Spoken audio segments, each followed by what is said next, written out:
Ukraine आणि रशियाच्या युद्धात लढण्यासाठी भारतातनं मानवी तस्करी होत असल्याचं समोर आलंय। सीबीआयने हे मोठं रॅकेट उघड केलंय। याचे धागेदोरे वसईत असल्याचंही समोर आलंय।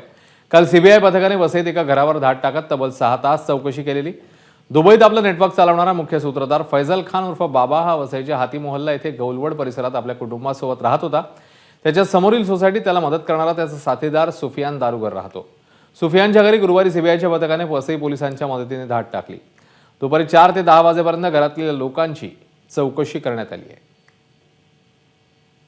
आणि तो सुफियान जे 2 मुलं आहेत यांचं वावर कसा होता या ठिकाणी वसईमध्ये? इथे सर्वसाधारण वावर होता त्यांचा, की कधी असं वाटलं नव्हतं की सीबीआयच्या इथपर्यंत येतील, असं ते काहीतरी कांड करतील। असं कोण आलेलं आहे का की बाबा आम्हाला परदेशात अजून पाठवलं नाही? नाही, त्या इमारतीमध्ये असे प्रकार यायचे की फसवणूक झाली म्हणून लोक यायची, शिव्या घालायची की आम्ही तुम्हाला आयुष्याची कमाई दिली, आणि ते प्रकरण तिथंच थांबायचं, ते काय बाहेर यायचंच नाही।